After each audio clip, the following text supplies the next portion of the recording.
Friedrich Nietzsche proposes the idea of an individual with a free spirit.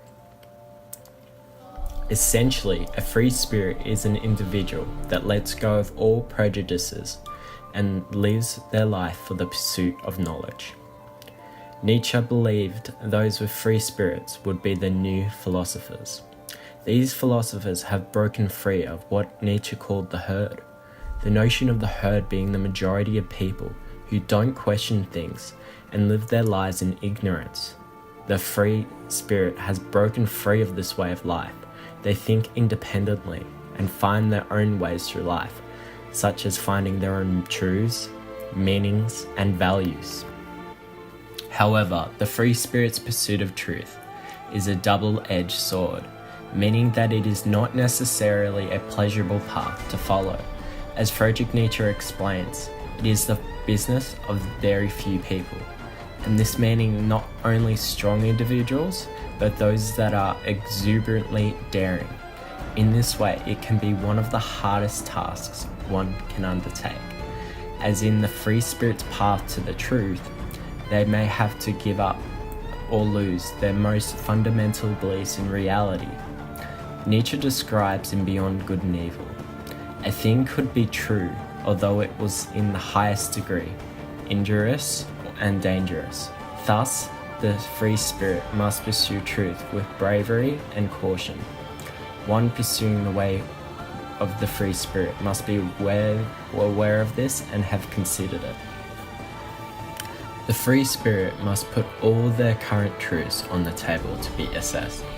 As Nietzsche in Beyond Good and Evil sections 15 to 16 illustrates, nothing is a given, all truths must be questioned. Nietzsche further suggests in Beyond Good and Evil, section 24, that the free spirit must avoid clinging to their beliefs and must be unbiased, not only of their personal views such as religion or political stance, but additionally must not have a bias for the truths to be more positive or pleasurable than they really are. As previously explained, the free spirit pursues the truth even if it is terrifying. One must not only give up all the truths that they once held, but to be prepared to accept new truths. One must be prepared to adapt and change one's beliefs. As Nietzsche states in Dawn of the Day, the snake which cannot cast its skin has to die, as well as the minds which are prevented from changing opinions. They cease the mind. This quote means that the free spirit must continuously test and evaluate all of their beliefs and be open to try new ones without prejudice.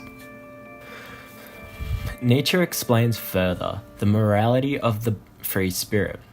He suggests that feelings of pity do not benefit someone pursuing the truth, that they must stop caring for other people and only care for themselves. As Nietzsche states, perhaps toughness and cunning provide more favorable conditions for the development of the strong. Thus, they must adapt their moral code to benefit themselves. They must be one that puts themselves first, so they may put forth their pursuit of knowledge above all else, including other people. In embracing becoming a free spirit, one must be prepared to become an outcast from the herd, in losing empathy, becoming immoral, and possibly coming to harsh, terrifying truths. The free spirit may be cast out from society.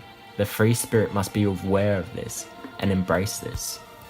Up until this point, in Beyond Good and Evil, we have seen Nietzsche challenge and completely reject, many would say with good reason, the dogmatists of the past who search for objective truth. Indeed, Nietzsche's opening statements in the book are an attack on the pursuit of truth, even comparing truth to a woman who doesn't want to be revealed in full. Does this mean that Nietzsche wants to see future humans lost in postmodern confusion? No, not at all. We shall see after philosophy realized the slipperiness of truth. Nietzsche now recommends that we aim for truthfulness, or we should will to truthfulness over the will to truth. because truth cannot be attained, and the free spirits are not afraid to be wrong. One who wills to truthfulness is able to shift with the times and remain in the elite sections of thought and influence. They do not seek the good for all, for if the good were for all, it would lose its value.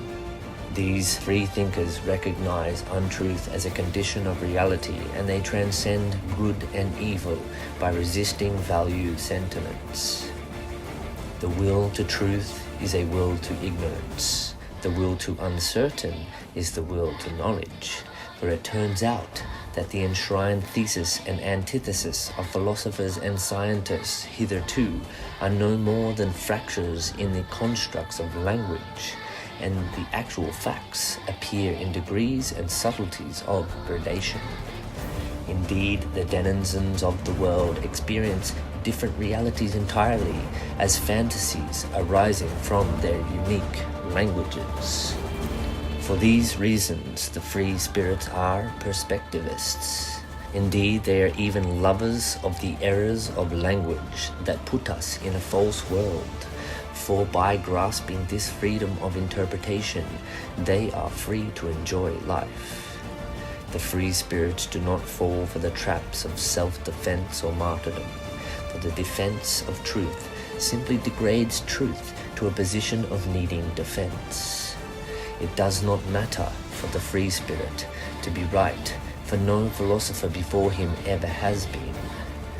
Moral prejudice haunts the philosophers who believe truth is worth more than appearance, for truths are always evaluative, and this is of great concern to Nietzsche. Perhaps no one has been sufficiently truthful about what truthfulness is, Nietzsche questions us. Better to step aside, flee away and conceal yourselves, and have your masks and subtlety, so that you may be misunderstood or even feared a little. The free spirits are wearers of masks, says Nietzsche.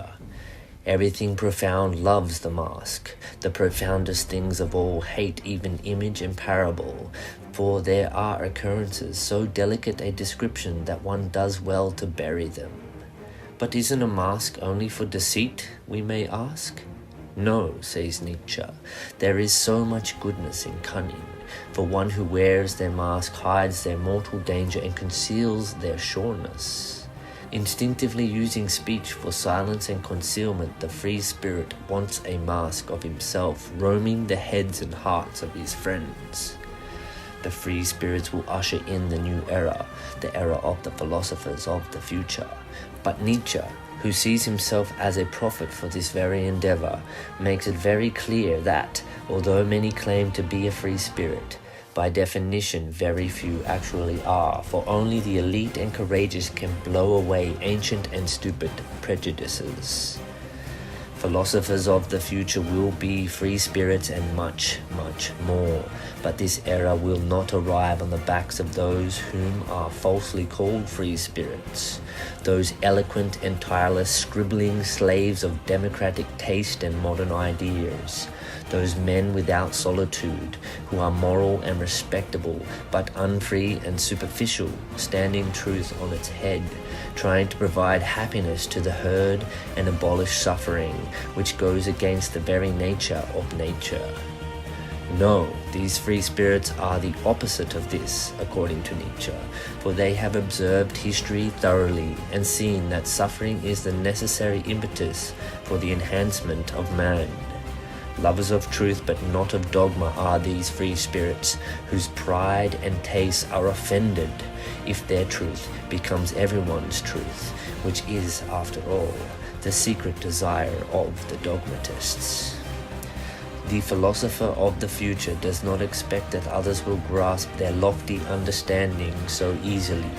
Indeed, the agreement of many to this new kind of philosopher brings with it a foul taste, for how can there even exist a common good?